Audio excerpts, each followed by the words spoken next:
Halo semuanya, selamat datang di channel Auto Driver. Toyota Vios generasi terbaru, dan sebenarnya kami sudah membuatkan video first impression lengkapnya, video first drive lengkapnya. Anda bisa klik linknya di atas, karena saat ini kami akan mereview fokus kepada review jangka panjang dari Toyota Vios generasi terbaru yang kini mengusung platform terbaru, yaitu DNGA dan dibuat oleh Daihatsu. Lantas bagaimana rasa berkendaranya, berapa konsumsi bahan bakarnya, dan bagaimana kinerja dari fitur unggulan yang diusungnya, yaitu Toyota Safety Sense-nya. Ikuti terus video ini.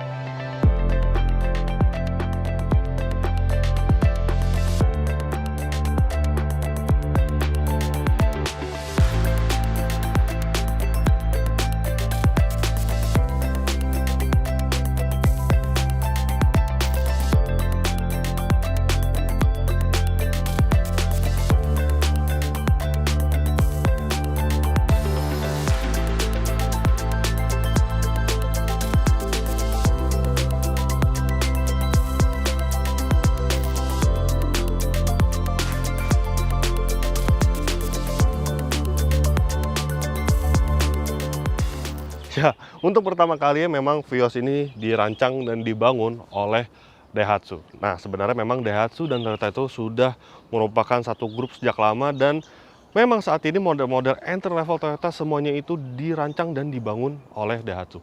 Sebut saja seperti model LCGC, Agya Ayla, itu sebenarnya buatan Daihatsu. Kemudian Rasterios buatan Daihatsu juga. Avanza Xenia juga buatan Daihatsu, hanya Veloz yang kini diproduksi oleh Toyota dan kini berlanjut di Vios. Dan mungkin nantinya jika Yaris generasi terbaru, tapi Yaris yang untuk pasar Asia Tenggara itu diproduksi, mungkin kemungkinan besar itu bakal juga diproduksi oleh Daihatsu. Tetapi jangan khawatir, karena secara build quality, secara apapun itu, secara dari sisi aspek apapun, tidak ada perbedaan antara buatan Daihatsu maupun buatan Toyota, dan Toyota sudah menjamin hal tersebut. Kemudian untuk harganya, Vios dipasarkan dalam 3 varian, yaitu EMT, G-CVT, dan G-CVT WTSS yang seperti ada di sebelah saya ini, dan yang dilengkapi dengan fitur radar dijual dengan harga Rp368,4 juta periode Januari 2023. Dan saya tidak akan membahas banyak tentang mobil ini karena semuanya sudah saya jelaskan di video first drive. Ya sudah, saya akan sedikit meng-highlight saja di mobil ini. Pada bagian luarnya tentu Anda semua sudah tahu seperti apa desainnya. Dia desainnya berubah total. Bagian depannya dia lebih sporty, lebih agresif, lebih modern. Kemudian yang menjadi ciri khas adalah bagian belakangnya itu garis atap yang melandai di bagian belakang. Ini mirip-mirip dengan Honda Civic ya sebenarnya. Bagian belakangnya itu jadi lebih keren, jadi lebih sporty, jadi lebih agresif. Kemudian karena mobil ini dibangun di atas platform Daihatsu, dia menggunakan platform terbaru, yaitu DNGA atau Daihatsu New Global Architecture, yang sebenarnya sama dengan Toyota Race, sama dengan Toyota Avanza, dan juga disematkan di Toyota Vios. Nanti kita akan coba bagaimana rasa platform terbaru dari DNGA ini. Sekarang kita lihat bagian mesinnya. Untuk mesinnya hanya ada satu pilihan mesin untuk pasar Indonesia, 1500 cc, 4 silinder, 2 VVT-i, berkode 2NR yang mampu menghasilkan tenaga 106 horsepower, serta torsinya 138 Nm. Untuk tipe tertingginya, tipe G dan G TSS, itu hanya ada pilihan transmisi otomatis, sedangkan pilihan transmisi manual hanya ada di tipe E. Dan Toyota juga menyebutkan bahwa Vios tidak akan lagi ada versi taksinya atau yang lebih dikenal dengan nama Limo. Karena memang taksi itu sekarang kebutuhannya itu lebih cenderung ke MPV, tidak lagi menggunakan sedan. Oke. Sudah membahas bagian mana lagi yang harus dibahas ya? Karena semuanya sudah saya jelaskan secara lengkap di video first drive-nya. Oke, sekarang kita masuk ke dalam kabinnya.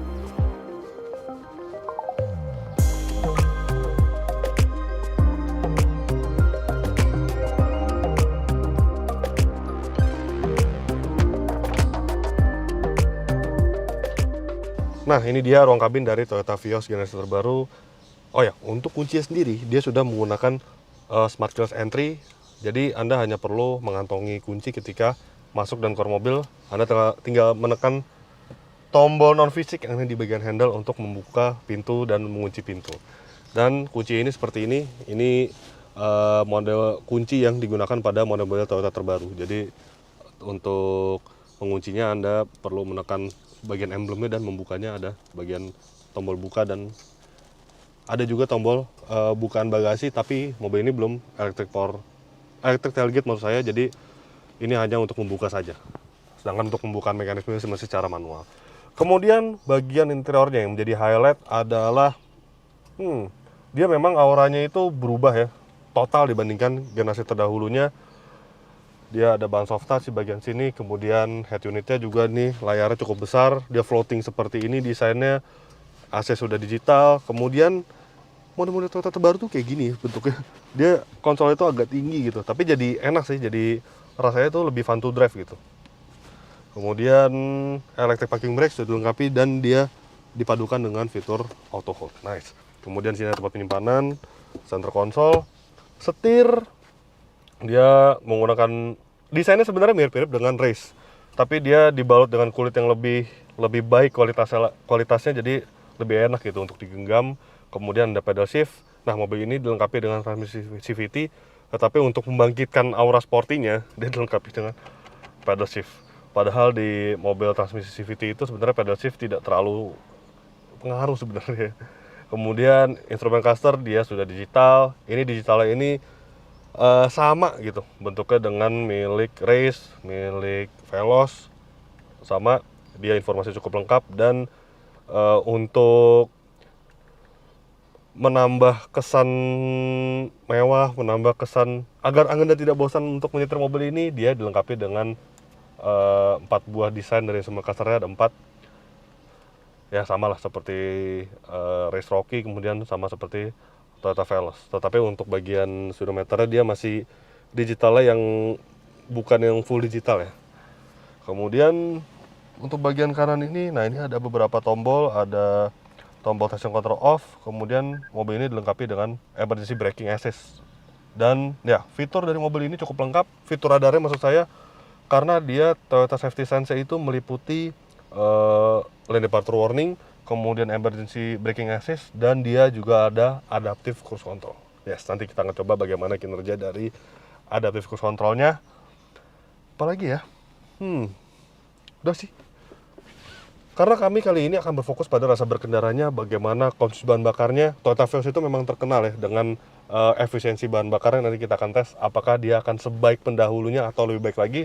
Dan tentunya bagaimana kinerja dari fitur radar Toyota Safety Sense-nya. Oke, langsung saja kita jalankan. Let's go.